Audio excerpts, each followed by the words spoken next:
So please video को ज़रूर like कर दीजिएगा। और अगर जो चैनल पे नए हैं तो प्लीज़ वो पिछले एपिसोड ज़रूर देख लें, जिससे उन्हें स्टोरी बेहतर समझ आएगी। तो अब हम स्टोरी को आगे बढ़ाते हैं। मैं बहुत प्यार करती हूँ और उनकी तकलीफ़ को कम करने ही यहाँ आई थी। मैंने किसी को भी बेवकूफ़ नहीं बनाया। अमरेंद्र जी गुस्से से बोलते हैं। बस करो, अपने यह झूठे आंसू मेरे सामने मत बहाओ, क्योंकि मुझे पता है कि तुमने पैसों के लिए कॉन्ट्रैक्ट मैरिज की है। मालिनी जब यह सुनती है तो उसकी आंखें फटी की फटी रह जाती हैं। अमरेंद्र जी, तुम्हें क्या लगता है मुझे कुछ नहीं पता? मुझे सब पता है। अपने भाई और पोते की खबर मुझे हर वक्त रहती है। मैं उनसे बहुत प्यार करता हूँ। मैंने वीर को कब का माफ़ कर दिया। मैं बस यही चाहता था कि वो मुझसे सामने से माफ़ी मांगे, और आज उसने ये भी कर दिया। लेकिन मैं उसे तब तक एक्सेप्ट नहीं करूँगा जब तक तुम जैसी लड़की उसकी ज़िंदगी में हो, जिससे शादी जैसे पवित्र बंधन को मजाक बनाकर रख दिया। मालिनी की आंखों से आंसू लगातार बहता जा रहा था। वह अपने आंसू को साफ करती हुई बोलती है, ठीक है, मैं वीर की जिंदगी से हमेशा के लिए चली जाऊंगी, लेकिन पहले आपको उन्हें माफ करना होगा। मेरे पैर ठीक होते ही मैं यहाँ से और वीर की जिंदगी से हमेशा के लिए चली जाऊंगी, क्योंकि मैं उनसे सच्चा प्यार करती हूँ। भले ही हमारी शादी कॉन्ट्रैक्ट मैरिज थी, लेकिन मैंने हमेशा ही इस रिश्ते को दिल से निभाया है। इतना बोलकर मालिनी लड़खड़ाते हुए रूम से बाहर आती है। इधर वीर लिविंग एरिया में आता है, जहां ब्रिजेश जी और रितेश बैठे बातें कर रहे थे। वीर ब्रिजेश जी के पैर छूकर आशीर्वाद लेता है। ब्रिजेश जी इतने सालों बाद उसे देखकर भावुक हो जाते हैं। रितेश वीर को गले लगाकर बोलता है, अब तुझे हम लोगों की याद आई है। वीर, मुझे पता है, मैं आप लोगों से जितना भी माफ़ी मांग लूँ कम है। ब्रिजेश जी, तुम्हारी माफ़ी की ज़रूरत नहीं है। अब तुम्हें इस घर को छोड़कर जाने की परमिशन नहीं। वीर, लेकिन पापा, बड़े दादू ने मुझे माफ़ नहीं किया, इसीलिए मैं इस घर में ज़्यादा दिनों तक नहीं रह सकता। लेकिन इतना प्रॉमिस ज़रूर करता हूँ कि हर वीकेंड पर मैं आप लोगों से मिलने ज़रूर आऊँगा, फिर चाहे मुझे इस घर के बाहर ही क्यों ना रहना पड़े। तभी रघुवेंद्र जी ध्रुव और मिष्टी को लेकर वहाँ आ जाते हैं। उनको तो उन दोनों के साथ खेलने में बहुत खुशी हो रही थी। वीर जब उन दोनों को देखता है तो मिष्टी को तुरंत अपनी गोद में उठाते हुए बोलता है, तुम तो सच में बहुत क्यूट हो। वह मिष्टी के गालों को सहलाता हुआ बोलता है, तुम फोटो में कितनी क्यूट दिखाई देती हो, सामने से तो उससे भी ज़्यादा क्यूट लगती हो मेरी लिटिल एंजल। ध्रुव, और मैं चाचू? तो वीर, हाँ, आप भी बहुत क्यूट हो। ध्रुव, नहीं, मैं क्यूट नहीं, हैंडसम हूँ। उसकी इस बात पर सब खिलखिलाकर हंस देते हैं। वीर: हाँ, आप तो बहुत ही हैंडसम और स्मार्ट हो। वीर: वैसे आपने मुझे कैसे पहचाना? ध्रुव: चाची ने मुझे आपकी फोटो दिखाई थी। उनके फोन में आपकी बहुत सारी फोटोज हैं। रितेश: वैसे आपके चाचू के फोन में भी आपकी चाची की खूब सारी फोटोज होंगी। तभी खुशी वहाँ आ जाती है। डिनर रेडी है, आप लोग आ जाएं। खुशी वीर से बोलती है, तुम दोनों का डिनर तुम्हारे रूम में भिजवा देती हूँ।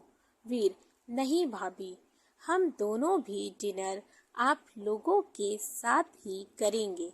वह अपने रूम की ओर आता है तो देखता है कि मालिनी धीरे धीरे सामने से आ रही है। वीर तुरंत उसके पास जाता है। तुम्हारे पैर में चोट लगी है और तुम पूरे घर में घूमती फिर रही हो। वह तुरंत मालिनी को अपनी बाहों में उठा लेता है और रूम में लाकर बेड पर बैठाते हुए बोलता है, वैसे तुम्हारा चेहरा ऐसा क्यों लग रहा है जैसे तुम रोई हो? मालिनी हड़बड़ाते हुए बोलती है, नहीं तो ऐसा कुछ भी नहीं है, भला मैं क्यों रोऊंगी? इतना बोलते ही मालिनी वीर के सीने से लगकर फफक कर रोने लगती है। वीर मालिनी को ऐसे रोता देख परेशान हो जाता है। वह मालिनी का चेहरा अपने हाथों में भरकर उसके आंसू पोंछते हुए बोलता है, क्या हुआ मालिनी? तुम ऐसे क्यों रो रही हो? प्लीज चुप हो जाओ। मैं तुम्हें ऐसे रोते हुए नहीं देख सकता। क्या बड़े दादू ने तुम्हें कुछ बोला है? मालिनी चुप हो जाती है और वीर से बोलती है, नहीं ऐसा कुछ नहीं है। मालिनी बहाना बनाती हुई बोलती है, मुझे मामा जी की याद आ गई थी, उनसे मिले बहुत दिन हो गए हैं। तब वीर थोड़ा रिलैक्स होता है और बोलता है, मैं तुम्हें ले चलूँगा मामा जी से मिलवाने। अब तुम रोना बंद करो।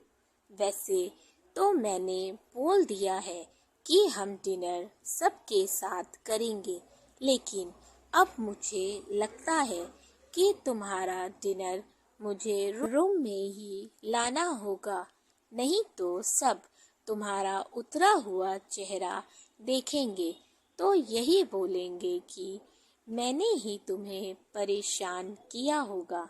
मालिनी ऐसा कुछ नहीं है, मैं फेस धो लेती हूँ, फिर हम नीचे चलेंगे। मालिनी बेड से उठने लगती है। वीर उसे फिर से अपनी गोद में उठा लेता है और वॉशरूम में लेकर आता है।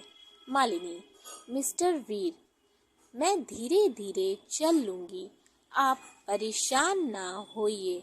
वीर उसे फेस धोने का इशारा करता हुआ बोलता है, मैं परेशान नहीं हो रहा हूँ, बस अपना फर्ज निभा रहा हूँ। मालिनी फेस धोती है और टॉवल से पोंछ लेती है। वीर उसके नजदीक आकर उसको अपने करीब करता हुआ बोलता है, अगर तुम दोबारा रोई तो मुझसे बुरा कोई नहीं होगा। मालिनी तो वीर के पास आने से ही नर्वस हो जाती थी, वह कुछ नहीं बोलती। वीर उसे वापस अपनी बाहों में उठाता है और रूम में लेकर आता है। मालिनी तो वीर के इस बदले रूप को देखकर हैरान थी। वह वीर से बोलती है, बाहर आप मुझे गोद में ना उठाए, मैं खुद धीरे धीरे चल लूँगी। वीर ठीक है, बाहर नहीं उठाऊंगा, लेकिन रूम में तो उठा सकता हूँ। यही कहना चाहती हो ना तुम? इतना बोलकर वह अपनी आंखें ब्लिंक करने लगता है। मालिनी वीर की बात सुनकर अपनी आंखें बड़ी करती हुई बोलती है, नहीं, मैंने ऐसा कुछ नहीं कहा है। वीर, मैं समझता हूँ माय डियर वाइफ, तुम मेरी बाहों में ही रहना चाहती हो, लेकिन अभी हमें नीचे चलना होगा, नहीं तो सब भूखे ही रह जाएंगे। मालिनी कुछ नहीं बोलती। फिर दोनों नीचे आते हैं। वीर मालिनी को संभालते हुए लेकर आता है। सभी डिनर के लिए पहले ही बैठे थे। वीर उसे बैठाता है और खुद भी बैठ जाता है। तभी वीर की नज़र अमरेंद्र जी की चेयर पर जाती है, जो खाली थी। वो रघुवेंद्र जी से पूछता है, तो वह चेयर से उठते हुए बोलते हैं, मैं अभी जा ही रहा था। वीर बोलता है, दादू आप बैठिए, मैं खुद उन्हें मना कर लाऊंगा। वह उठता है और उनके रूम की ओर चला जाता है। वह डोर नॉक करता है, लेकिन अंदर से कोई आवाज़ नहीं आती। तो डोर ओपन करके रूम में आ जाता है। उसकी नज़र जब अमरेंद्र जी पर पड़ती है, तो वीर देखता है कि अमरेंद्र जी आंखें बंद किए हुए अपने बेड पर लेटे थे।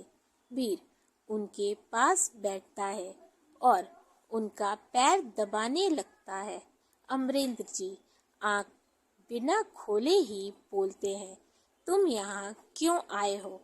वीर आपको खाने पर ले जाने के लिए, क्योंकि जब तक आप डिनर नहीं करेंगे, घर में कोई भी डिनर नहीं करेगा। मैं भी कुछ नहीं खाऊंगा। सभी आपका वेट कर रहे हैं।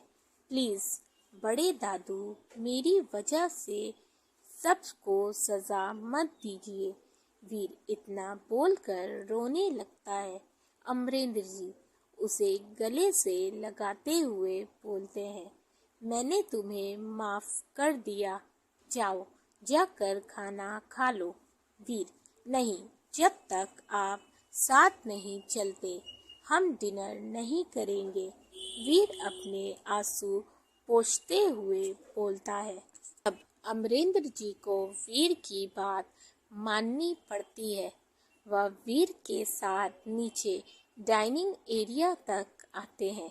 दोनों को साथ देखकर सबकी आंखें फटी की फटी रह जाती हैं, क्योंकि उन लोगों को लगता था कि अमरेंद्र जी इतनी आसानी से नहीं मानेंगे।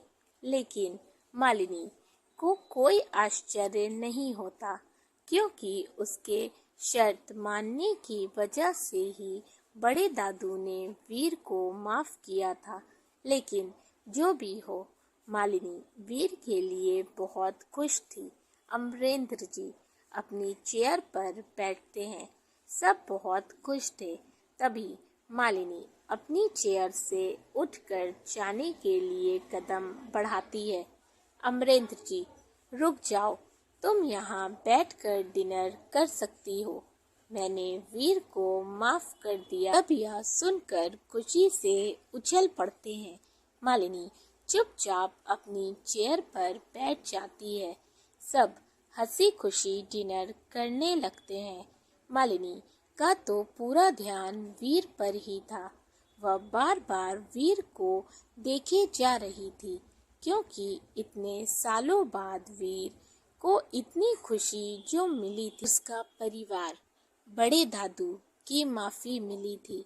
मालिनी उसके लिए दिल से खुश थी, लेकिन उसको छोड़कर जाना उसके लिए बहुत मुश्किल था। मालिनी इन्हीं ख्यालों में गुम धीरे धीरे खा रही थी।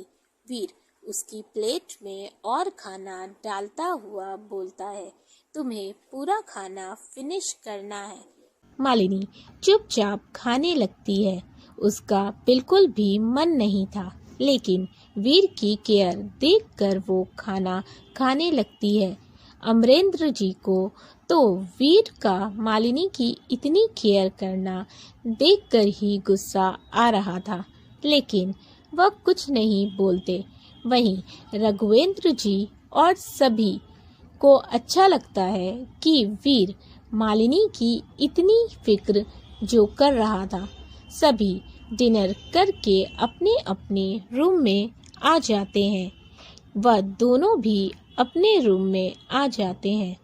वीर आज बहुत खुश था। वह मालिनी से बोलता है, क्या तुम मेरे साथ थोड़ी देर बैल्कनी में बैठ सकती हो? मुझे तुमसे कुछ बात करनी है। मालिनी ठीक है। दोनों ही बैल्कनी में आ जाते हैं और वहां लगे काउच पर बैठ जाते हैं। वीर मालिनी का हाथ पकड़कर बोलता है, थैंक यू मालिनी, तुम्हारी वजह से मैं यहाँ आया। मैंने बड़े दादू को फेस किया, उनसे माफ़ी मांगी और उन्होंने मुझे माफ़ किया। सब तुम्हारी वजह से।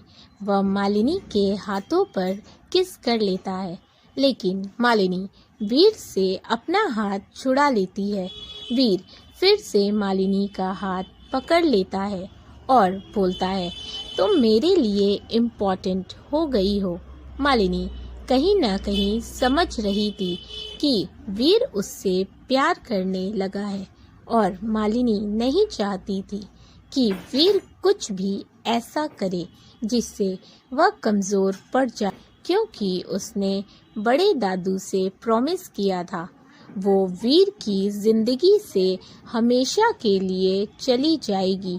वह बोलती है, मिस्टर वीर, रात बहुत हो गई है, अब हमें जाना चाहिए। वीर ठीक है, सो जाओ, मैंने कहाँ मना किया। वो उसे अपनी बाहों में भर लेता है। मालिनी मन में सोचती है, ये आप क्या कर रहे हैं? क्यों मुझे कंफ्यूज कर रहे हैं? मेरा आपसे दूर रहना ही अच्छा होगा। वो गुस्से से वीर का हाथ छुड़ाती है और उठकर जाने लगती है। वीर उसे अपने पास खींच लेता है और उसके एक गाल पर किस कर देता है।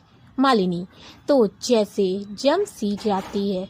वीर उसके दूसरे गाल पर किस करने वाला ही होता है कि मालिनी अपने गाल पर हाथ रख लेती है और गुस्से से बोलती है, ये क्या बेहुदी हरकत है? वीर ये बेहुदी हरकत नहीं है, ये मेरा प्यार है, और अगर तुमने एक और शब्द बोला या फिर यहाँ से उठने की कोशिश भी की तो इस बार मैं तुम्हारे होठों पर किस कर लूँगा। और तुम अच्छे से जानती हो कि मैं जो कहता हूँ वो करता हूँ। वीर इन बातों को इतना सीरियस होकर बोल रहा था कि मालिनी कुछ नहीं बोल पाती और खुद को छुड़ाना छोड़ देती है। वीर उसे अपनी बाहों में और कसते हुए बोलता है, सॉरी, मैं ऐसा ही हूँ। किसी से नफरत करता हूँ तो टूट कर करता हूँ, और जिससे प्यार करता हूँ उसे अनजाने में ही दुख दे देता हूँ। प्लीज़ मुझे माफ़ कर देना, मैं से थोड़ी सी दूरी भी बर्दाश्त नहीं कर पा रहा हूँ। तुम जब मेरे पास नहीं होती तो मुझे बेचैनी महसूस होती है। तुम्हारे साथ की, तुम्हारी केयर की मुझे आदत हो गई है, इसीलिए तुम अब मुझसे दूर नहीं जा सकती हो कि मैं तुमसे बहुत प्यार करने लगा हूँ। आई लव यू मालिनी। वो अपनी ही धुन में बोले जा रहा था। वीर ने जब देखा कि सामने से कोई जवाब नहीं आया तो उसने मालिनी की ओर देखा, जो कि गहरी नींद में सो गई थी। वीर क्या जान, अब मैंने लव कन्फेस कर दिया, लेकिन तुम हो कि सो गई। जब से मुझे तुमसे प्यार हुआ है तुम हर बार मुझसे डबल मेहनत करवाती हो। कोई बात नहीं, लगता है मुझे अपने लव को एक्सप्रेस करने के लिए कुछ खास करना पड़ेगा।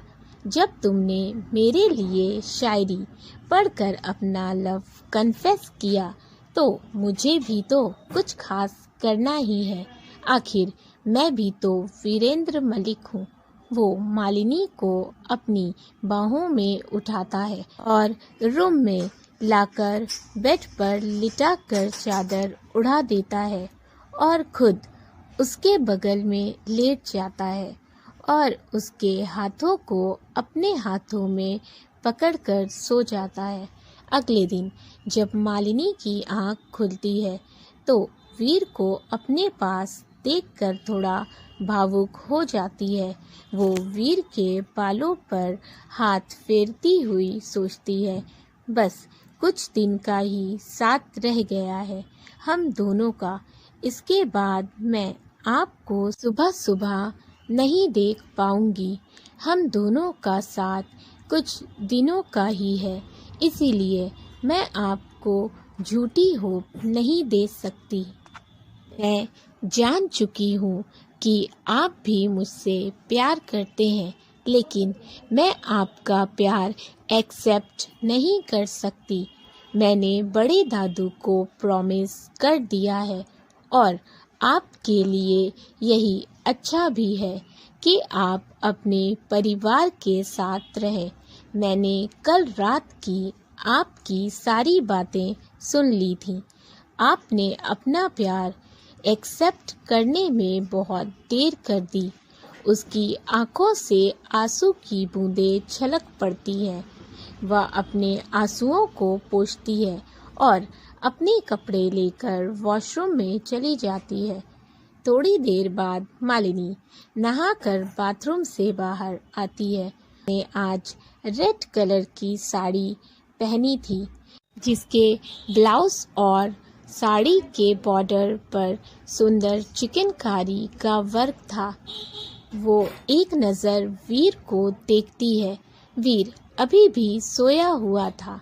वो फटाफट से अपनी साड़ी को ठीक करती है, फिर अपने बालों को सुखाने लगती है, लेकिन तभी उसके हाथों से लगकर परफ्यूम की बोतल ज़मीन पर गिर जाती है, जिसकी आवाज़ से वीर की आँख खुल जाती है। मालिनी बोतल वापस ड्रेसिंग टेबल पर रखती है और वीर को देखती है, जो अभी भी सो रहा था। मालिनी चैन की सांस लेती है और रेडी होने लगती है। वो हाथों में चूड़ियाँ, आँखों में काजल और होठों पर लाइट लिपस्टिक और छोटी सी रेड बिंदी लगाती है, जो उसकी खूबसूरती को और अधिक बढ़ा देता है। वो बहुत ही खूबसूरत लग रही थी। मालिनी अपने बालों को एक साइड करके ब्लाउज की डोरी बांधने लगती है। वीर, जो कब से उसे ही देख रहा था, उसने जब देखा कि डोरी बांधने में मालिनी को दिक्कत हो रही है, तो वीर से रहा नहीं जाता है। वो तुरंत मालिनी के पास आता है और उसके ब्लाउज की डोरी बांधते हुए बोलता है, कभी कभी हेल्प लेना भी अच्छा होता है। मालिनी तो वीर को जगह देखकर हैरान होती है। वीर के हाथों की चुअन मालिनी को झटका दे गई थी। वीर जैसे ही डोरी बांधी, मालिनी उठकर वहां से जाने लगती है। वीर तुरंत ही उसकी कलाई पकड़कर अपनी ओर खींच लेता है और उसकी कमर में हाथ डालता हुआ अपने और नज़दीक कर लेता है। मालिनी की हार्ट बीट तो पहले ही बढ़ी हुई थी और वीर के पास आ जाने से और तेज हो जाती है। वीर उसके गीले बालों को कान के पीछे करते हुए बोलता है, मैं जब से आया हूँ तुम मुझे पतली पतली लग रही हो। क्यों तुम मुझसे दूर भागने में लगी रहती हो? मालिनी, ऐसा कुछ नहीं है। वीर, ठीक है, अगर तुम कह रही हो तो मान लेता हूँ। वैसे आज तो तुम बहुत प्रिटी लग रही हो। वैसे मैंने कभी कहा नहीं, लेकिन तुम साड़ी में बहुत अट्रैक्टिव लगती हो। इतना बोलकर वीर मालिनी के ऊपर थोड़ा झुकता है और उसकी गर्दन पर किस कर लेता है। मालिनी तो वीर के इस हरकत पर जैसे जम सी जाती है। दोनों थोड़ी देर इसी पोजीशन में रहते हैं। फिर वीर उसके होठों की ओर बढ़ता है। मालिनी उसे धक्का देती है और रूम से बाहर निकल जाती है। वीर तो उसे जाता हुआ देखता रह जाता है। इधर मालिनी ध्रुव के रूम में आती है। खुशी ध्रुव को स्कूल के लिए रेडी कर रही होती है।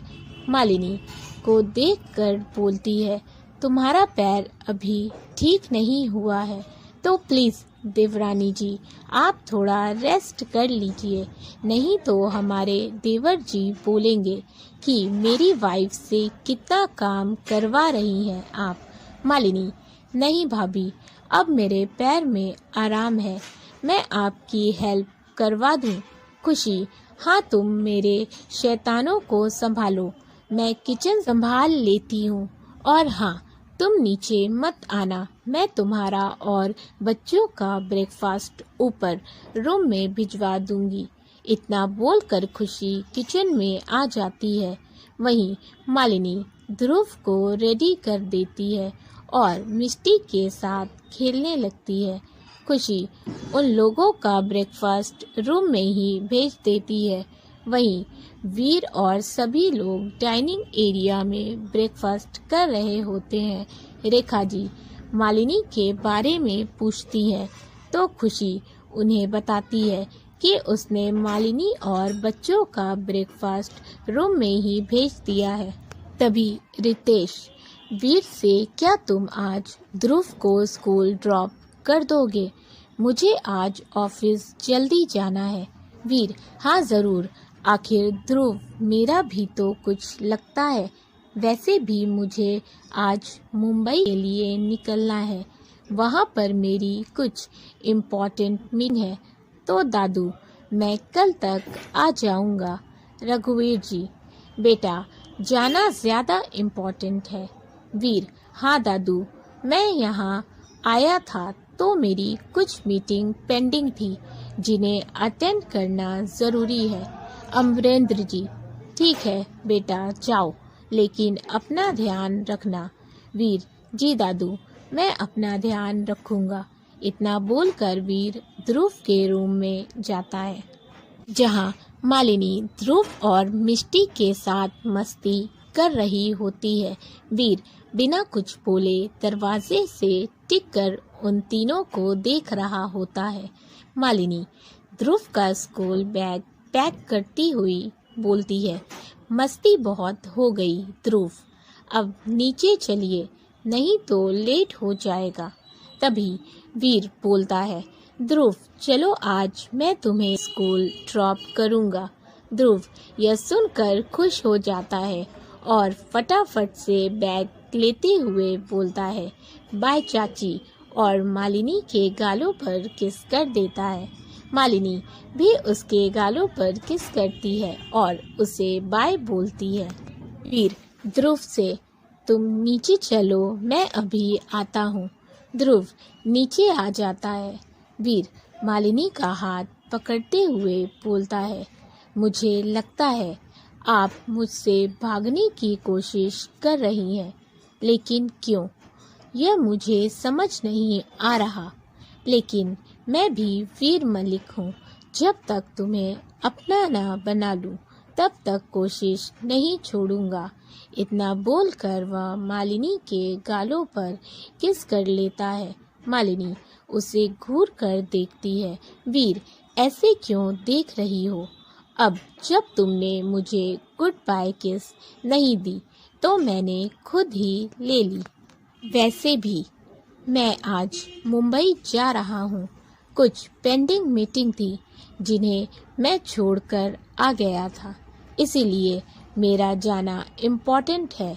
मैं तुम्हें बताना चाह रहा था, लेकिन तुम रूम में वापस ही नहीं आई। अब अपना ख्याल रखना और मेडिसिन टाइम पर लेना। वह मालिनी के गालों पर हाथ फेरते हुए बोलता है। और हाँ, मेरा फ़ोन ज़रूर उठा लेना, क्योंकि अब जब तक मैं तुम्हारी आवाज़ सुन ना लूँ, मेरी सुबह नहीं होगी। मालिनी वीर को खुद से दूर करती हुई बोलती है। आप एक दिन के लिए ही तो जा रहे हैं वीर, मेरे लिए एक दिन एक महीने के बराबर है। वीर, आखिर तुम मेरे साथ ऐसा क्यों कर रही हो? वह मालिनी के पास आकर उसके दोनों बाजू को पकड़ते हुए बोलता है। मैं जब भी तुमसे अपने दिल की बात बोलता हूँ या तुम्हारे करीब आना चाहता हूँ, तुम मुझे इग्नोर कर देती हो। बोलो। तभी उसका फ़ोन रिंग होता है।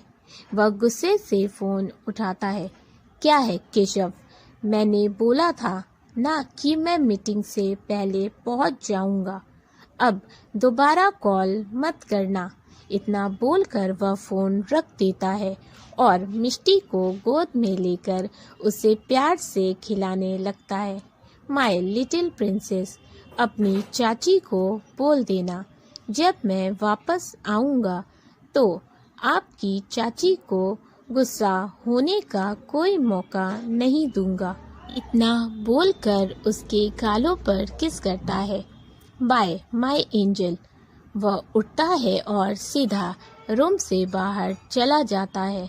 मालिनी वीर को जाता हुआ देखकर बोलती है, सॉरी, मैं आपको हर्ट नहीं करना चाहती थी, लेकिन मेरे पास कोई ऑप्शन नहीं है। उसकी आंखों से आंसू छलक जाते हैं। वीर नीचे आता है। ध्रुव लिविंग एरिया में बैठा उसका वेट कर रहा होता है। वीर ने अपने साथ सिर्फ एक बैग लिया था जिसमें लैपटॉप और कुछ फाइलें थी, क्योंकि उसके कपड़े और ज़रूरत का सामान वहाँ पहले ही अवेलेबल था। ध्रुव, चाचू, मैं कब से आपका वेट कर रहा हूँ, जल्दी चलें, नहीं तो मैं लेट हो जाऊँगा। वीर, हाँ चलो। खुशी, वीर, मुंबई पहुंचकर कॉल करना मत भूलना। वीर, जी भाभी, आप मालिनी का ध्यान रखिएगा, अपने लिए वो बहुत लापरवाह है। खुशी, तुम आराम से जाओ, मैं उसका ध्यान रखूंगी। ध्रुव वीर का हाथ खींचता हुआ बाहर लेकर जाता है। दोनों कार में बैठते हैं। वीर ड्राइवर को चलने के लिए बोल देता है। थोड़ी देर में दोनों ध्रुव के स्कूल पहुंच जाते हैं। फिर वीर उसे ड्रॉप करता है और बाय बोलकर वहां से एयरपोर्ट के लिए निकल जाता है। कुछ ही घंटे में वह मुंबई पहुंच जाता है और अपनी पेंडिंग मीटिंग अटेंड करता है। काम करते करते उसे पता ही नहीं चलता कि रात के 8 बज गए होते हैं। केशव उसके कैबिन में आता है। वीर, तुम अभी तक घर नहीं गए। केशव, सर कल आपकी कुछ और मीटिंग है जो ज़रूरी है। वीर, ठीक है, मैं 2 दिन और हूँ यहाँ पर। जो भी ज़रूरी काम और मीटिंग्स हैं उन्हें शेड्यूल कर दो। उसके बाद कुछ दिनों तक मैं काम घर से ही करूँगा। इतना बोलकर वो ऑफिस से निकलता है और घर आता है तो रॉबिन बोलता है, सर, मैं आपका डिनर लगा दूं? वीर, हाँ, तुम मेरा डिनर मेरे रूम में ही ले आओ। आज वह बहुत थक गया था। वीर शावर लेता है और ब्लैक लोअर और सिंपल सी टी शर्ट पहन लेता है। वह सोफे पर बैठा होता है। तभी रॉबिन डिनर लेकर उसके रूम में आता है। रॉबिन डिनर रखकर रूम से चला जाता है। वीर डिनर करता है। तभी दादाजी का कॉल आता है। वीर कॉल रिसीव करता है। दादाजी, वीर बेटा, तुमने वहां पहुंचकर कॉल नहीं किया। वीर, सॉरी दादू, वो मैं काम में कुछ ज़्यादा ही बिजी हो गया था, इसीलिए भूल गया। रघुवेंद्र जी, कोई बात नहीं, अपना ख्याल रखना। अब मैं फ़ोन रखता हूँ, बाय। वीर फ़ोन रख देता है और बोलता है, दादू को भी मेरी फिक्र है, लेकिन एक तुम ही हो मालिनी। तुमने सुबह से मुझे एक कॉल भी नहीं किया। मैं भी क्या एक्सपेक्ट कर रहा हूँ, जब मेरे वहाँ होने पर तुम मुझसे दूरी बनाकर रहती हो तो खुद से कॉल करोगी। तुम्हें क्या हो गया है, ये तो मैं पता लगा कर ही रहूँगा। वो डिनर कर चुका था, इसीलिए हैंड वॉश करके आता है और बेड पर लेट जाता है। वो मालिनी को कॉल करता है। मालिनी बैल्कनी में बैठी उससे ही याद कर रही थी। उसका फ़ोन रिंग होता है तो वह रूम में आती है। वीर का कॉल देखकर खुश हो जाती है, लेकिन अगले ही पल उसके फेस पर मायूसी आ जाती है। वो कॉल रिसीव करती है। वीर, मैं कब से कॉल कर रहा हूँ जान। मालिनी कुछ नहीं बोलती।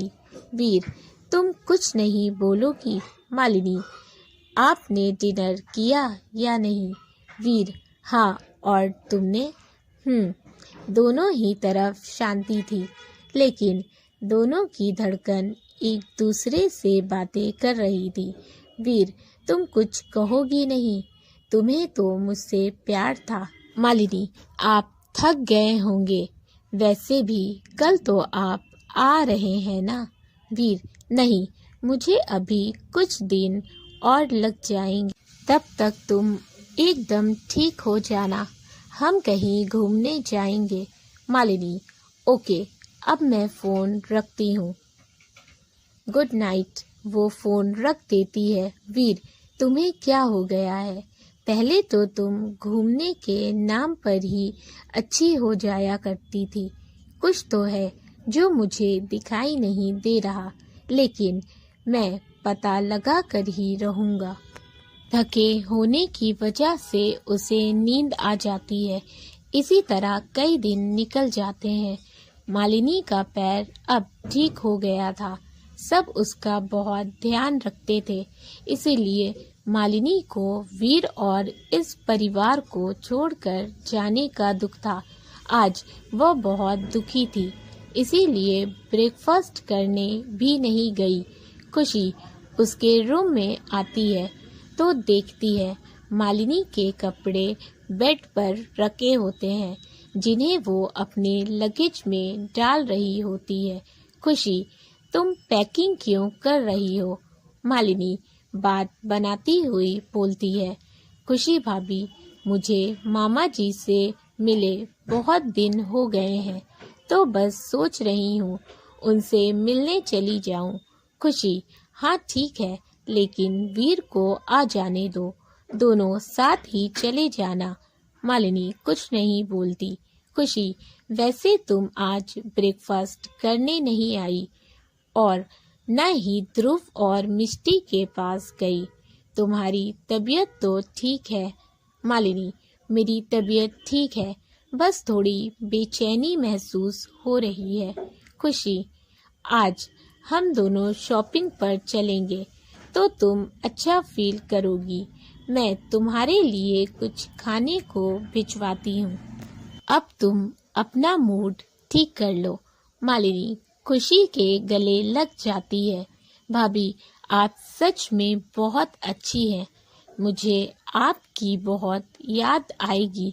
खुशी, तुम तो ऐसे सेंटी हो रही हो जैसे हम लोगों से हमेशा के लिए दूर जा रही हो। मालिनी मन में सोचती है, हाँ जा ही तो रही हूँ, आप लोगों से दूर, वो भी हमेशा के लिए। तभी खुशी उसे हिलाती है। कहाँ खो गई? मालिनी, कुछ नहीं। खुशी उसका हाथ पकड़ती है और वहाँ से ले जाती है। दोनों ही रूम से बाहर आती हैं। खुशी उसे डाइनिंग एरिया तक लाती है और चेयर खींचकर उसे बिठाती हुई बोलती है, तुम यहीं बैठो, मैं 5 मिनट में आती हूँ। वो फटाफट से मसाला पोहा बना कर लाती है। मालिनी के मुंह में पानी आ जाता है और उसका मूड वापस अच्छा हो जाता है। खुशी, अब तुम आराम से खाओ, मैं मिष्टी के पास जा रही हूँ। इतना बोलकर खुशी वहाँ से चली जाती है। मालिनी पोहा खाने में बिजी होती है कि वीर कब वहाँ आ गया, उसे पता ही नहीं चलता। वीर खड़ा उसे प्यार से देख रहा होता है। आज मालिनी उसे वही पुरानी वाली मालिनी लगी जो हमेशा खुश रहती थी। वीर अपना फोन निकालता है और उसकी खाते हुए फोटो ले लेता है। तभी रेखा जी वहाँ आ जाती हैं। वह वीर के कंधे पर हाथ रखती हुई बोलती हैं, तुम आ गए वीर। मालिनी नजर उठाकर देखती है। वीर को अपने सामने देखकर पोहा उसके गले में ही अटक जाता है। वह खांसने लगती है। वीर पानी का ग्लास उसकी तरफ बढ़ाता हुआ उसे आंख मारता है। मालिनी की खांसी और बढ़ जाती है। वो तुरंत पानी उससे लेकर पी लेती है। रेखा जी, मालिनी बेटा आराम से खाओ। वीर उसे देखकर मुस्कुरा रहा था। मालिनी उसे घूर कर देखती है। वीर, माँ मुझे भी भूख लगी है। रेखा जी, हाँ बैठो। मालिनी वीर को भी पोहा दो। मालिनी वीर के लिए प्लेट में पोहा डालती है और उसकी तरफ बढ़ा देती है। वीर पोहा लेकर खाने लगता है। रेखा जी बोलती है, मैं आज अपनी फ्रेंड की किट्टी पार्टी में जा रही हूँ, शाम तक आ जाऊंगी। मालिनी, खुशी को बता देना। मालिनी, जी माँ, मैं बोल दूंगी। उनके जाते ही वीर मालिनी से धीरे से बोलता है, क्यों ना हम भी कहीं बाहर घूमने चलें। मालिनी वीर को देखती है जो उसे उम्मीद भरी नजरों से देख रहा होता है। वो बोलती है, मेरा मूड नहीं है, आप चले जाइए। वीर, तुम तो ऐसी नहीं थी, तुम्हें तो घूमना फिरना बहुत पसंद था। मालिनी, पसंद था, अब नहीं है। पसंद समय के साथ बदल जाती है। वीर, मैं तुम्हारी पसंद को बदल कर रहूंगा। वो उठता है और उठकर चला जाता है। यह देखकर मालिनी थोड़ा परेशान हो जाती है और धीरे से बोलती है, मेरी ही गलती है। आप जब भी मुझसे प्यार से करते हैं, मैं हमेशा ही आपका दिल दुखा देती हूँ। तभी उसे याद आता है कि बेड पर उसने लगेज और अपने कपड़े फैला रखे हैं और वीर रूम में ही जाएगा। वह तुरंत ही कमरे की ओर जाती है और वीर से आगे निकल जाती है। वीर, यह क्या है? तुम्हारा पैर इतना अच्छा हो गया कि तुम घर में रेस लगाती फिर रही हो। तुम्हें रूम में जाने की इतनी जल्दी क्यों है? वह भी भाग कर आता है। मालिनी रूम में आ जाती है और डोर बंद करने लगती है, लेकिन तब तक वीर वहां पहुंच चुका था। वो रूम के अंदर आ जाता है। वीर मालिनी को लगेज हटाते हुए देख लेता है, लेकिन ज्यादा रिएक्ट नहीं करता। बस इतना ही बोलता है कि तुमने मेरे बेड की क्या हालत बना दी है। मानता हूँ कि मैं यहाँ पर नहीं था, लेकिन इसका मतलब ये नहीं है कि तुम बेड पर अपने कपड़े फैला कर रखोगी। मालिनी, मैं कबर्ड ठीक कर रही थी। वह बात बनाकर बोलती है, लेकिन वीर समझ गया था कि बात कुछ और है। वो मन में सोचता है, तुम जितना भी छुपाने की कोशिश करो, लेकिन आज तो मैं ये पता करके ही रहूँगा कि तुम ऐसा क्यों कर रही हो। आखिर तुम्हारे दिल में क्या चल रहा है, क्योंकि मैं ये तो अच्छे से जानता हूँ कि तुम भी मुझसे प्यार करती हो, लेकिन तुम मेरे साथ ऐसा बिहेव क्यों कर रही हो। तभी मालिनी बेड से कपड़े उठा रही होती है। वहीं वीर बेड के दूसरे साइड बैठा होता है। वो मालिनी का हाथ पकड़कर अपनी ओर खींच लेता है। वो इसके लिए रेडी नहीं होती और वीर के ऊपर गिर जाती है। वीर उसकी कमर में हाथ डाल उसे अपने पास खींच लेता है और उसकी आंखों में आंखें डालकर बोलता है, मैंने तुम्हें बहुत मिस किया। मालिनी तो बस उसकी ब्राउन आंखों में ही खो गई थी। तभी वीर उसके चेहरे पर आ रही लट्टों को हटाता हुआ बोलता है, क्या तुमने मुझे मिस नहीं किया। मालिनी कुछ नहीं बोलती और उठने लगती है। वीर भी उसे छोड़ देता है और उठकर अपने लगेज से एक पैकेट निकालकर उसे देता है और बोलता है, इसमें ड्रेस है, शाम को रेडी रहना, हम बाहर जाएंगे। मालिनी उस ड्रेस को वहीं रख देती है और बोलती है, मुझे कहीं नहीं जाना। वीर मैं तुमसे पूछ नहीं रहा हूँ जान, मैं तुम्हें बता रहा हूँ और मैं जानता हूँ कि तुम मेरी दी हुई ड्रेस ही पहनोगी। मालिनी हम बाहर जाएंगे, वो भी डिनर करने, तो सब क्या सोचेंगे। वीर उसकी फिक्र तुम मत करो, मैं सब देख लूँगा, तुम बस शाम को रेडी रहना। और हाँ, मैं सबके लिए गिफ्ट लाया हूँ, तुम सबको दे देना। इतना बोलकर वीर वहाँ से चला जाता है। मालिनी मैं नहीं दूंगी, आप खुद देंगे। वो उस पैकेट को खोलकर देखने लगती है। उसमें एक रेड कलर की शिफॉन की खूबसूरत साड़ी होती है, जिसे देख मालिनी मुंह बनाते हुए बोलती है, ये कुछ ज़्यादा नहीं है, हम डेट पर थोड़े ना जा रहे हैं, हम तो सिर्फ डिनर पर जा रहे हैं। मिस्टर वीर को लाइट कलर पिक करना चाहिए था। वो साड़ी को वहीं रख देती है और बेड से कपड़े हटाने लगती है। वो फ्री होते ही खुशी के रूम में आती है। खुशी अच्छा हुआ तुम आ गई। मालिनी मैं मिष्टी के कपड़े चेंज कर रही हूँ, क्या तुम दादाजी को लंच दे आओगी। मालिनी हाँ ज़रूर भाभी, वैसे माँ अपने फ्रेंड की किटी पार्टी में गई हैं, उन्हें आने में शाम हो जाएगी। मालिनी किचन में जाती है जहाँ उनकी मेड लाडो काम कर रही थी। मालिनी खाना रेडी है लाडो। हाँ दीदी। मालिनी ठीक है। वो फटाफट से खाना ट्रे में सजाती है और लाडो की हेल्प से अमरेंद्र जी के रूम में लेकर आती है, जहाँ रघुवेंद्र जी और वीर पहले ही मौजूद थे। मालिनी वीर से पूछती है, आपका खाना भी मैं यहीं लगा दूं। तभी रघुवेंद्र जी बोलते हैं, हाँ बेटा लगा दो, वैसे भी अपने पोते के साथ लंच किए काफ़ी दिन हो गए हैं। वीर हाँ दादू, मैंने भी मुंबई में आप लोगों को बहुत मिस किया।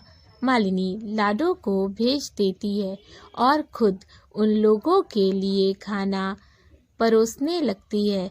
वीर वैसे बड़े दादू आप अपना ख्याल नहीं रखते, मैं कुछ दिनों के लिए ही यहाँ नहीं था तो आपने अपना ध्यान नहीं रखा और बीमार हो गए। अब मैं देखता हूँ कि आप अपनी दवा टाइम पर कैसे नहीं लेते। अमरेंद्र जी बोलते हैं, मेरे बच्चे मेरे साथ रहें और खुश रहें, इससे ज़्यादा मुझे कुछ नहीं चाहिए। तभी रघुवेंद्र जी बोलते हैं, ये सब मेरी बहू की वजह से हुआ है। अगर मालिनी यहाँ नहीं आती तो आज हम सब ऐसे साथ नहीं होते। मालिनी बोलती है, ये तो आपका प्यार है दादाजी, मैं तो बस पूरे परिवार को साथ देखना चाहती थी।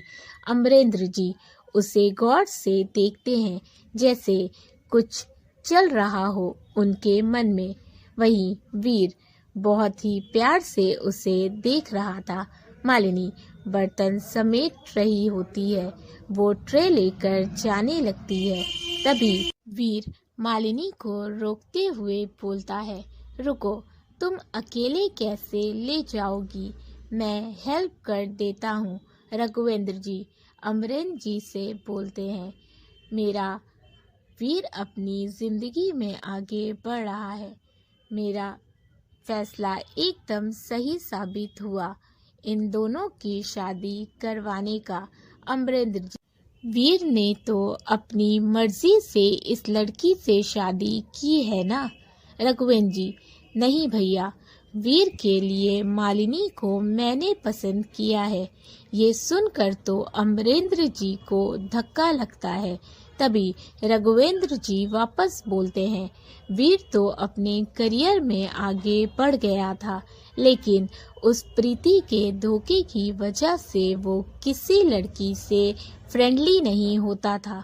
लेकिन जब मुझे पता चला कि मालिनी वह पहली लड़की है जिसकी हेल्प वीर ने अपनी मर्जी से की थी, और एक बार नहीं कई बार की, तो मैंने उसके बारे में पता करवाया। वो एक अच्छे परिवार से है, लेकिन उसके पेरेंट्स उसे बचपन में ही छोड़कर इस दुनिया से चले गए थे। उसकी परवरिश उसके मामा ने की थी। हालांकि उसकी मामी उसे पसंद नहीं करती थी, हमेशा बेचारी बच्ची को परेशान करती थी। लेकिन राजेश जी ने मालिनी को हमेशा अपनी बेटी ही माना, इसीलिए मैंने वीर को फोर्स किया कि वो मालिनी से शादी कर ले। तभी अमरेंद्र जी बोलते हैं, लेकिन रघुवेंद्र, तुम नहीं जानते हो कि वीर ने क्या किया है। उसने शादी जैसे पवित्र बंधन को एक डील बनाकर रख दिया। रघुवेंद्र जी, आप जैसा समझ रहे हैं ऐसा नहीं है भैया। अमरेंद्र जी, क्या मतलब? तुम कहना क्या चाहते हो, मुझे साफ साफ बताओ।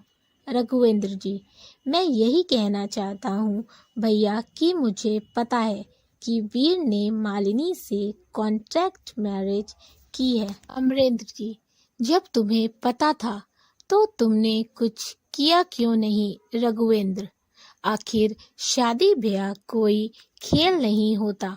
रघुवेंद्र जी, मैं जानता हूँ कि मेरी गलती है, लेकिन ये भी सच है कि दोनों की शादी पूरी रीति रिवाज के साथ करवाई है मैंने। जब मुझे पता चला कि वीर मालिनी से कॉन्ट्रैक्ट मैरिज कर रहा है, तो मैंने उस पर दबाव डाला कि वह शादी पूरी रीति रिवाज के साथ करे। मैंने उसके आगे जाहिर नहीं होने दिया कि मुझे सब पता है। और यकीन मानिए भैया, इसमें उस लड़की का कोई कसूर नहीं है, वो बेचारी मजबूर थी।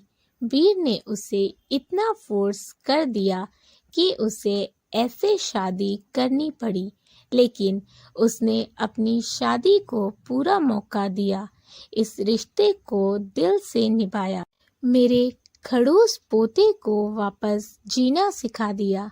मुझे पता है कि वीर भी मालिनी से प्यार करने लगा है, वो अब उसके साथ खुश रहने लगा है।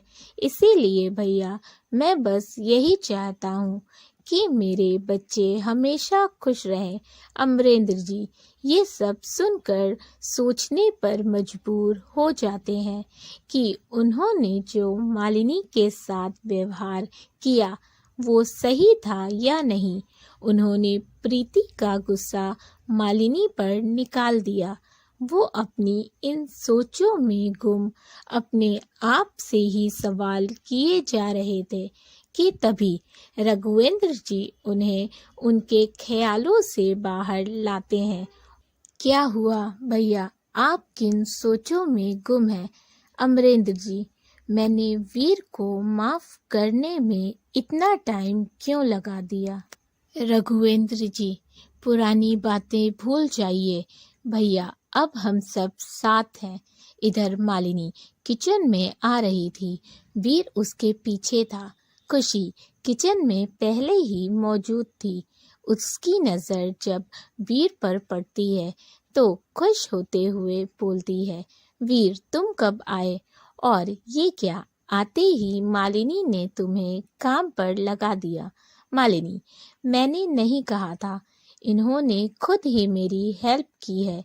खुशी, अरे मैं तो मजाक कर रही हूँ। वैसे भी अगर हस्बैंड ने अपनी वाइफ की हेल्प कर दी तो इसमें कोई गलत बात थोड़ी है। वीर, जी भाभी, मैं तो हमेशा ही हेल्प करने के लिए तैयार रहता हूँ, लेकिन यही मुझसे हेल्प नहीं लेती। वीर शरारत भरी नजरों से मालिनी को देख रहा होता है।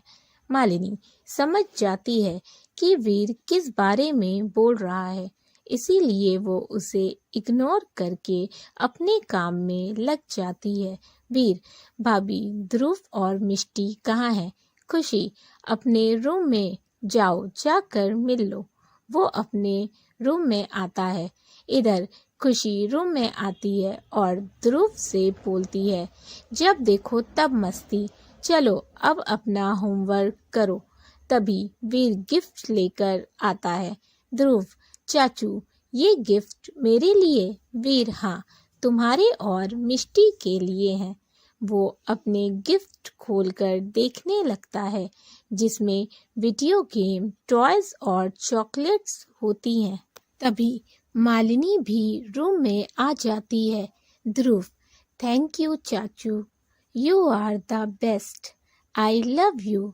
वीर उसे गले लगाते हुए बोलता है, आई लव यू टू मेरा बच्चा। तभी वीर का फोन रिंग होता है। वो फोन रिसीव करता है और बात करके फोन रखते हुए बोलता है, मैं ऑफिस जा रहा हूँ, तुम शाम को रेडी रहना, हम डिनर पर चलेंगे। मालिनी हाँ में गर्दन हिला देती है। वीर चला जाता है। खुशी मालिनी की खिंचाई करती हुई बोलती है, डिनर पर जाने का इरादा है या डिनर डेट पर? मालिनी, ऐसा कुछ नहीं है, मैं तो मना कर रही थी, हम घर पर भी तो डिनर करते ही है ना, फिर बाहर क्यों जाना? खुशी, कभी कभी लाइफ के कुछ पलों को स्पेशल बनाना पड़ता है, जो यादें बनकर जिंदगी भर हमारे साथ रह जाती हैं। अब ज्यादा ना सोचो, ये बताओ कि क्या पहन रही हो? मालिनी, वीर ने मुझे साड़ी गिफ्ट की है और बोला है मैं उसे ही पहनूं, लेकिन मुझे समझ नहीं आ रहा कैसे रेडी हूँ। प्लीज भाभी आप मेरी हेल्प कर देंगी? खुशी, क्यों नहीं। दोनों मालिनी के रूम में आती हैं। मालिनी उसे साड़ी दिखाती है। खुशी, मानना पड़ेगा, वीर की पसंद तो बहुत ही अच्छी है, लेकिन मुझे लगता है वीर तुम्हें डिनर डेट पर ले जा रहा है। तभी उसे रितेश का कॉल आ जाता है। खुशी कॉल रिसीव करती है। रितेश, खुशी मैंने तुम्हें एक एड्रेस सेंड किया है, तुम और मालिनी रेडी होकर आ जाओ, हमें एक पार्टी अटेंड करनी है। खुशी, ज़्यादा इम्पोर्टेंट है क्या? माँ भी घर पर नहीं है, बच्चे अकेले हो जाएंगे। रितेश, हाँ, इम्पोर्टेंट है। मेरी माँ से बात हो गई है, वो निकल गई हैं, बस घर पहुँचती ही होंगी। तुम रेडी रहना, माँ के आने पर निकल जाना। और हाँ, पार्टी की थीम रेड एंड ब्लैक है। खुशी ओके बोलकर फोन रख देती है और मालिनी को सब बताती है। तो मालिनी अंदर से बहुत खुश हो जाती है, क्योंकि अब उसे वीर के साथ अकेले नहीं रहना पड़ेगा। खुशी उसे रेडी होने का बोलकर खुद भी रेडी होने चली जाती है। मालिनी भी रेडी होने लगती है। उसने red sari with black blouse पहना होता है, गले में सिर्फ मंगलसूत्र, कानों में डायमंड ईयरिंग। उसने बालों को खुला छोड़ा हुआ था, जो उसकी कमर तक लहरा रहे थे। होठों पर रेड लिपस्टिक, आंखों में काजल, चेहरे पर हल्का मेकअप। मालिनी इतनी सिंपल तरह से तैयार हुई थी, लेकिन फिर भी बहुत खूबसूरत लग रही थी। वह रेडी होकर खुशी के रूम में जाती है, तो खुशी भी रेडी हो चुकी थी। उसने ब्लैक सीक्वेंस की साड़ी पहनी थी। खुशी ने बालों को कर्ल किया था। मालिनी, भाभी, आप तो आज बहुत प्यारी लग रही है। खुशी, तुम भी बहुत खूबसूरत लग रही हो। कहीं मेरे देवर जी घायल ना हो जाएं।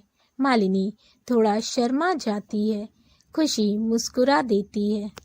अभी रेखा, आज तो मेरी दोनों बहुएं बहुत प्यारी लग रही हैं। वो खुशी से बोलती है। बेटा, तुम बेफिक्र होकर जाओ, मैं ध्रुव और मिष्टी का ध्यान रखूंगी। खुशी, जी माँ। इतना बोलकर वो दोनों पार्टी के लिए निकल जाती हैं और रितेश के दिए हुए पते पर पहुंचकर खुशी रितेश को कॉल करती है। रितेश और वीर पार्टी वेन्यू के पास ही होटल में एक रूम बुक किया था और वहीं रेडी हो रहे थे, क्योंकि उनके पास इतना टाइम नहीं था कि वो घर जाकर रेडी होकर आते। रितेश खुशी को अपना रूम नंबर बता देता है और रूम में आने का बोल देता है। दोनों रिसेप्शन पर पूछकर रूम तक पहुंचती हैं। मालिनी डोर नॉक करती है। वीर दरवाज़ा खोलता है तो मालिनी को देखता ही रह जाता है। उसकी नज़र मालिनी के चेहरे पर टिक जाती है। तभी खुशी बोलती है, वीर, अगर तुमने अपनी वाइफ को निहार लिया हो तो हम अंदर आए। वीर तुरंत दरवाजे से हट जाता है।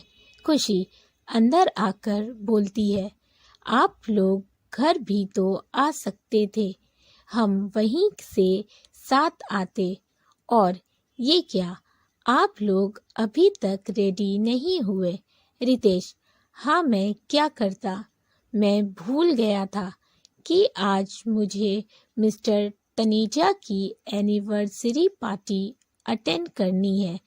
वो तो मुझे तब याद आया जब मेरे असिस्टेंट ने मुझे लास्ट मोमेंट पर बताया, और मेरी कई मीटिंग बैक टू बैक थी, इसीलिए मैंने वीर को बुलाया कि वर्क टाइम पर फिनिश कर सकूं, क्योंकि वह पार्टी अटेंड करना इम्पोर्टेंट है। मिस्टर तनीजा हमारे बहुत इम्पोर्टेंट क्लाइंट हैं, इसीलिए मैंने उनके पार्टी वेन्यू के पास ही होटल में रूम बुक कर लिया। घर आते तो बहुत लेट हो जाता। खुशी, ठीक है, फिर जल्दी रेडी हो जाए, और रितेश की हेल्प करने लगती है। वीर, वैसे भाभी, आपने कुछ गुण अपनी देवरानी को भी सिखा दीजिए। उसका हस्बैंड कब से खुद ही सब किए जा रहा है, ये नहीं कि थोड़ी हेल्प ही करा दे। मालिनी जाकर उसके कपड़े समेटने लगती है। वीर उसे अपने सामने करते हुए बोलता है, पहले तुम मेरा बोर्ड ठीक कर दो। इतना बोलकर वो उसके काफी करीब आ गया था। मालिनी चुपचाप वो ठीक करने लगती है। वीर अपने दोनों हाथों से उसकी कमर को पकड़ लेता है। मालिनी थोड़ा अनकंफर्टेबल फील कर रही थी, लेकिन कुछ बोल नहीं पाती, क्योंकि रितेश और खुशी भी उसी रूम में थे। वीर उसकी कमर पर धीरे धीरे अपने हाथ फेरने लगता है। तब मालिनी से कंट्रोल नहीं होता।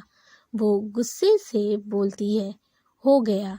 वीर उसे छोड़ देता है और झुककर उसके कान में धीरे से बोलता है, अभी तो छोड़ रहा हूँ, लेकिन कब तक भागोगी?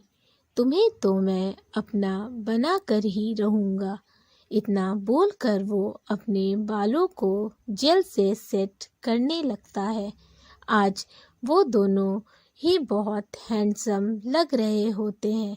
रितेश, चले, यहीं पास में ही उनका फार्म हाउस है, 10 मिनट का रास्ता है। वीर, हाँ। वो सभी आकर गाड़ी में बैठते हैं। वीर कार ड्राइव करता है। मालिनी एक बार भी वीर को नहीं देखती। वो लोग फार्म हाउस पहुंच जाते हैं। सब कार से उतरते हैं और फार्म हाउस के अंदर आते हैं। वीर तो मालिनी का हाथ कस के पकड़ लेता है। मालिनी अपना हाथ उससे छुड़ाने की कोशिश करती है। वीर, ये फेविकोल का जोड़ है, इतनी आसानी से नहीं छूटेगा, और हंसने लगता है। वो दोनों उसी तरह अंदर जाते हैं। वहाँ की रेड थीम पूरी तरह कपल वाली फील दे रही थी। पूरे फार्म हाउस को रेड बैलून से सजाया गया था। रितेश और खुशी सीधा मिस्टर एंड मिसेस तनीजा के पास पहुंचते हैं और वीर और मालिनी भी उनके पीछे आते हैं।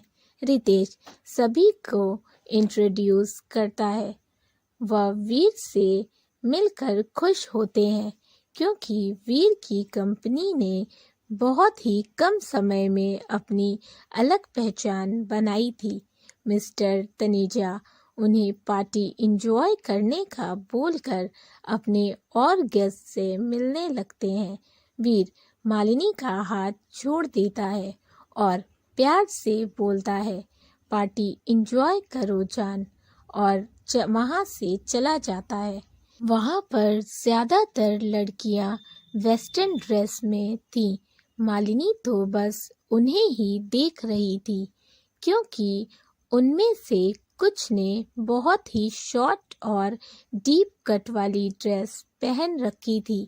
मालिनी खुशी से धीरे से बोलती है, भाभी, आपने उस लड़की को देखा है जो ब्लैक ड्रेस में है? एक्शन तो ऐसे दिखा रही है जैसे सेलिब्रिटी हो कहीं की, लेकिन 4 इंच के कपड़ों में एकदम चुड़ैल लग रही है। खुशी अपनी हंसी पर कंट्रोल नहीं कर पाती और खिलखिलाकर हंस पड़ती है। मालिनी, क्या भाभी हंस क्यों रही हैं?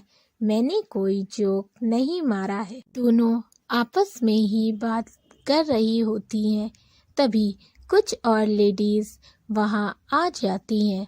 खुशी उन्हें पहले से जानती थी तो बात करने लगती है। वहीं मालिनी उन लोगों में बोर हो जाती है तो पार्टी में नज़र दौड़ाने लगती है। तभी उसकी नज़र वीर पर पड़ती है तो वह खुद को ये सोचने से रोक नहीं पाती कि वाकई उसका पति बहुत हैंडसम है। वीर को देखकर तो वो अपना गुस्सा भूल जाती है और मन में सोचती है, मैं सच में बहुत लकी हूँ कि आप मेरी ज़िंदगी में आए। तभी उसकी नज़र उस शॉर्ट ड्रेस वाली लड़की पर पड़ती है जो वीर के पास खड़ी हुई थी। वीर ने पहले ही देख लिया था कि मालिनी की नज़र उस पर ही है। वह जानकर उस लड़की से हंस हंस कर बातें करने लगता है। वो बस मालिनी को जेलस करना चाह रहा था और वही होता भी है। मालिनी को उस लड़की पर बहुत गुस्सा आ रहा था और अब तो उसे वीर पर भी गुस्सा आने लगा था। मालिनी, आपको तो मैं बाद में बताऊंगी। मिस्टर वीर, पहले इस चुड़ैल को सबक सिखाना पड़ेगा कि किसी और के पति पर डोरे नहीं डालते। वो सीधा उसकी ओर बढ़ जाती है। तभी खुशी उसे रोकती है। कहाँ जा रही हो मालिनी? रुको, मैं भी आ रही हूँ। मालिनी वहीं रुककर वेटर को बुलाती है और वाइन का ग्लास उठा लेती है। खुशी, तुम वाइन पियोगी? मालिनी, नहीं भाभी, किसी को पिलाऊंगी। खुशी थोड़ा कंफ्यूज्ड हो जाती है। मालिनी की आंखों में साफ देखा जा सकता था कि उसे वीर के आसपास वो लड़की बिल्कुल भी बर्दाश्त नहीं थी। मालिनी उस लड़की के पास जाती है और वाइन का ग्लास उसके ड्रेस पर गिरा देती है। वो लड़की गुस्से से चीखती है, यू इडियट, तुमने मेरी ड्रेस खराब कर दी। मालिनी मुंह बनाते हुए बोलती है, शुक्र कर, अभी तो बस ड्रेस खराब की है। ज्यादा देर यहाँ रुकी तो थोबड़ा खराब कर दूंगी। खुशी और वीर तो बस मालिनी को देखते ही रह जाते हैं। उनको तो अपने कानों पर विश्वास ही नहीं होता। वो लड़की गुस्से से बोलती है, क्या मतलब है तुम्हारा? आखिर कहना क्या चाहती हो? मालिनी कुछ बोलती उससे पहले ही वीर बात संभालते हुए बोलता है, एमी, तुम पहले अपनी ड्रेस साफ कर लो, मैं तुम्हारी हेल्प कर देता हूँ। मालिनी को वीर की बातें सुनकर बहुत गुस्सा आता है। एमी, नहीं, मैं कर लूँगी वीर। वो वहाँ से चली जाती है। मालिनी खा जाने वाली नज़रों से वीर को घूर रही थी। तभी खुशी बोलती है, वैसे मालिनी, आज तक मुझे किसी पार्टी में इतना मज़ा नहीं आया जितना आज तुम्हारे साथ आया। वो अपनी हंसी पर कंट्रोल नहीं कर पाई और हंस पड़ती है। तभी उसका फ़ोन रिंग होता है। खुशी जाकर बात करने लगती है। मालिनी वीर से बात नहीं करती। तभी रितेश भी वहां आ जाता है और खुशी का पूछता है। तब तक खुशी भी वहां आ चुकी थी। रितेश, हमें निकलना है अभी। खुशी, हाँ ठीक है। तभी मालिनी बोलती है, भैया हम भी आप लोगों के साथ चलते हैं। रितेश, अगर हम सब इतनी जल्दी चले जाएंगे तो मिस्टर तनीजा को बुरा लग सकता है, इसीलिए तुम लोग यहीं रुको और पार्टी एंजॉय करो। ज़्यादा लेट होगा तो होटल में स्टे कर लेना। वीर तो दिल से यही चाहता था। वह फौरन मान जाता है और रितेश से बोलता है, आप दोनों आराम से जाइए, मैं सब संभाल लूँगा। दोनों मिस्टर तनीजा से मिलकर घर के लिए निकल जाते हैं। अब पार्टी में वीर और मालिनी बचते हैं। वीर मालिनी को चिढ़ाते हुए बोलता है, मुझे पता नहीं था कि तुम्हें भी जलन होती है। मालिनी, ऐसा कुछ नहीं है, आपको कोई गलत फहमी हो गई है। तभी केक कटिंग की अनाउंसमेंट होती है। मिस्टर तनेजा अपनी वाइफ के लिए कुछ रोमांटिक लाइन बोलते हैं।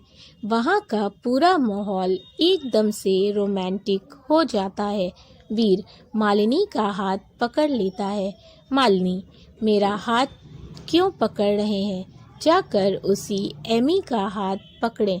वो वीर से अपना हाथ छुड़ाने लगती है। वीर, मैंने बोला है ना, तोड़ फेल है, कभी नहीं टूटेगा, इसलिए तुम्हारी कोशिश बेकार है। तभी कपल डांस की अनाउंसमेंट होती है। सभी अपने अपने पार्टनर के साथ डांस फ्लोर पर आ जाते हैं।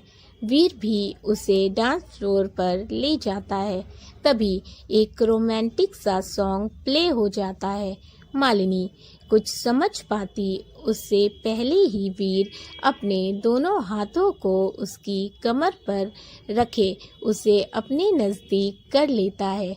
मालिनी तो बस उसे देखती ही रह जाती है। वीर उसके दोनों हाथों को अपने कंधे पर रखते हुए बोलता है, वैसे गुस्से में भी तुम कहर ढा रही हो। दोनों उस खूबसूरत गाने में खो जाते हैं।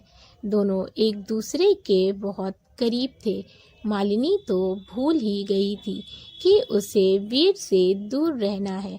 वो उसकी आंखों में डूबती ही जा रही थी। वीर उसके ऊपर थोड़ा झुकता है और कान में बोलता है, जानता हूँ कि मैं आज बहुत हैंडसम लग रहा हूँ, लेकिन इसका मतलब ये तो नहीं तुम मुझे ताड़ती रहोगी। मालिनी, क्या मैं आपको ताड़ रही हूँ? उल्टा आप मुझे कब से घूर रहे हैं, जैसे आज पहली बार देख रहे हो। वीर, हाँ, मैं तो तुम्हें घूर रहा हूँ क्योंकि तुम आज इतनी हॉट जो लग रही हो। मैंने तो बोल दिया कि मैं तुम्हें क्यों घूर रहा था, लेकिन तुमने अभी तक नहीं बताया कि मुझे क्यों ताड़ रही थी। मालिनी थोड़ा शर्मा जाती है, लेकिन उसे छुपाती हुई बोलती है, हाँ, मैं भी आपको घूर रही थी। अब ठीक है, अब आप खुश हैं ना? तो मुझे छोड़िए, मुझे आपके साथ डांस नहीं करना।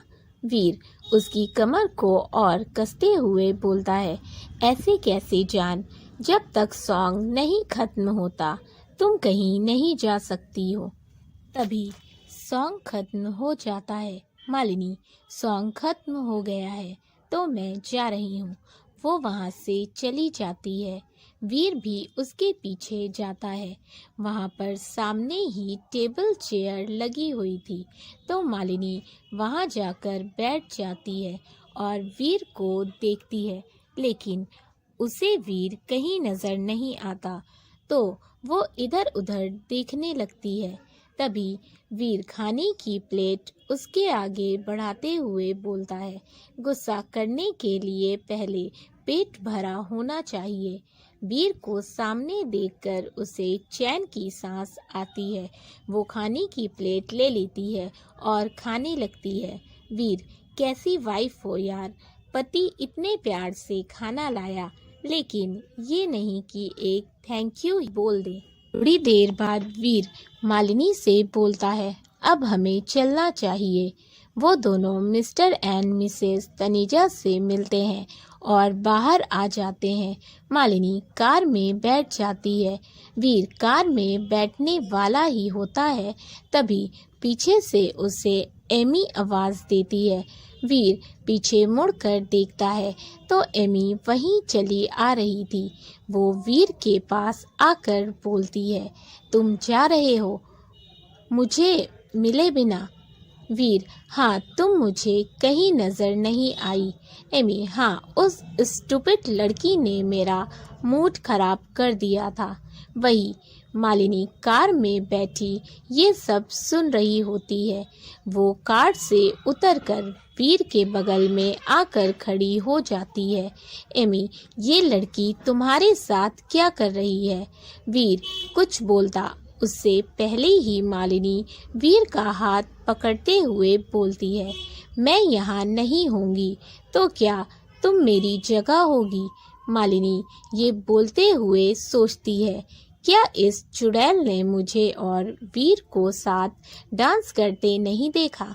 तभी एमी बोलती है, व्हाट डू यू मीन? जिससे मालिनी अपने सेंस में आती है। एमी, तुम वीर से ऐसे क्यों चिपक रही हो? जाकर अपने पति से चिपको जो तुम्हें यहाँ छोड़कर गया है। मालिनी को एमी पर बहुत गुस्सा आता है, लेकिन उससे ज़्यादा गुस्सा वीर पर, जो कि कुछ नहीं बोल रहा था। मालिनी वीर को गुस्से से घूर कर देखती है और बिना कुछ बोले वहाँ से जाने लगती है। वीर उसका हाथ पकड़ अपने पास खींच लेता है और अपने होठों को उसके होठों पर रख देता है। सब कुछ इतनी जल्दी होता है कि मालिनी कुछ समझ नहीं पाती। उसकी आंखें वीर की हो जाती हैं। उसने कभी नहीं सोचा था कि वीर ऐसा भी कुछ कर देगा। वहीं एमी तो जलकर खाक हो जाती है।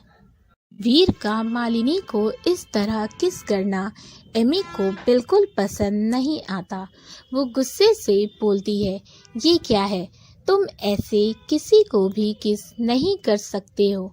वीर मालिनी की कमर में हाथ डाल अपने करीब करता हुआ बोलता है, मैं किसी भी लड़की को नहीं, अपनी वाइफ को किस कर रहा था, जिसमें तुम्हें कोई एतराज़ नहीं होना चाहिए। और मेरी एक बात अच्छे से समझ लो, मैं अपनी वाइफ के बारे में कोई भी फालतू बात बर्दाश्त नहीं करूँगा, समझी तुम? एमी गुस्से से पैर पटकती हुई वहाँ से चली जाती है। वीर मालिनी का हाथ पकड़कर कार में बैठा देता है और खुद ड्राइविंग सीट पर बैठ जाता है। मालिनी कुछ नहीं बोलती। वो तो अभी भी उन्हीं सोचों में गुम थी जब वीर ने उसे किस किया था। उसके लिए ये एहसास एकदम नया था, क्योंकि आज पहली बार था जब किसी ने उसे किस किया, और वो भी उस इंसान ने जिसे वो बेइंतहा प्यार करती है। ये सोचकर ही उसका चेहरा शर्म से लाल हो गया था। वो वीर से नजरें चुरा रही थी और उसकी तरफ देख भी नहीं रही थी। वहीं वीर, उसे पता था कि उसने बिना परमिशन लिए ही उसे किस किया है। उसको डर था कि कहीं मालिनी उससे नाराज ना हो जाए, इसीलिए वीर हिम्मत करके बोलता है, सॉरी, सब इतना अचानक हो गया। तुम बिना कुछ बोले जाने लगी तो मुझे समझ नहीं आया कि तुम्हें कैसे रोकूं, इसीलिए मुझे उस वक्त जो ठीक लगा मैंने किया। सॉरी अगर मैंने तुम्हें हर्ट किया हो। Malini, it's okay. मालिनी बस इतना ही बोल पाती है। वीर देखता है कि मालिनी उससे नाराज नहीं है तो बोलता है, वैसे तुम्हारे लिए एक सरप्राइज है। मालिनी, कैसा सरप्राइज? वीर, थोड़ा वेट करो। वो दोनों होटल पहुंचते हैं और अपने रूम में आते हैं। रूम में पूरी तरह अंधेरा होता है। वीर लाइट्स ऑन करता है। मालिनी तो बस देखती ही रह जाती है। पूरे रूम को रेड रोज से डेकोरेट किया गया था। बेड पर उन दोनों के नाम के फर्स्ट लेटर को फूलों से लिखा हुआ था। मालिनी यह सब देख ही रही थी कि वीर उसे पीछे से हक कर लेता है और अपना फेस उसके कंधे पर टिकाते हुए बोलता है, कैसा लगा स्वीट हार्ट? मेरा सरप्राइज तुम्हें पसंद आया? मालिनी की आंखों में आंसू आ जाते हैं। वीर उसे अपनी ओर घुमाते हुए बोलता है, क्या हुआ, तुम रो क्यों रही हो? वह उसके आंसू पोंछता हुआ बोलता है, क्या तुम्हें पसंद नहीं आया? मालिनी, ऐसी बात नहीं है, मुझे बहुत पसंद आया। वीर, फिर तुम रो क्यों रही हो? मालिनी, मैंने कभी एक्सपेक्ट नहीं किया था कि कोई मेरे लिए भी ऐसा कुछ कर सकता है। वीर, मैं कोई नहीं हूँ। आइंदा अगर तुमने यह सोचा कि तुम इम्पोर्टेंट नहीं हो तो मुझसे बुरा कोई नहीं होगा। वैसे मैं तुम्हारे लिए कुछ लाया हूँ। मालिनी हैरानी से उसे देख रही थी। वीर अपनी पॉकेट से एक बॉक्स निकालता है जिसमें एक खूबसूरत डायमंड रिंग होती है।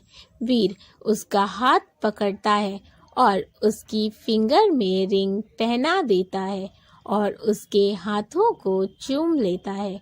मालिनी तो इस पल को जी रही थी। उसे यह याद ही नहीं होता कि उसे वीर से दूर रहना है। वहीं वीर उसे अपनी बाहों में भरकर बोलता है, मालिनी, मैं नहीं जानता कि कब से मुझे तुमसे प्यार हुआ, लेकिन इतना ज़रूर जानता हूँ कि मेरे दिल की गहराई में बस गई हो, और अगर कभी मुझे छोड़कर गई तो मेरी सांसें ही बंद हो जाएंगी। उसके होठों पर अपना हाथ रख देती है। वीर उसके हाथों को चूम कर बोलता है, मैंने की के धोखा देने के बाद मैं कभी किसी से प्यार कर पाऊंगा, लेकिन तुमने मुझे मजबूर कर दिया और अब मेरी पूरी तुम्हारे बिना बेकार है। आई love you Malini, I love you very much Malini. तो वीर के मुंह से ये सुनकर मन ही मन खुशी से झूम उठती है, लेकिन अपने जज्बातों को उसके सामने जाहिर नहीं होने देती। वीर उसे अपने सामने बेड पर बैठाता है और उसका हाथ अपने हाथों में पकड़ते हुए बोलता है, मैं जानता हूँ कि तुम्हें ऐसा लग रहा होगा कि शायद मैं सीरियस नहीं हूँ या तुम्हें परेशान करने के लिए बोल रहा हूँ। मालिनी तो बस उसकी बात सुन रही थी। वीर आगे बोलता है, तुम अगर ये सोच रही हो कि मैंने ये बातें यूं ही बोल दी हैं, तो ऐसा नहीं है। तुम मेरी लाइफ का एक इम्पॉर्टेंट पार्ट बन गई हो।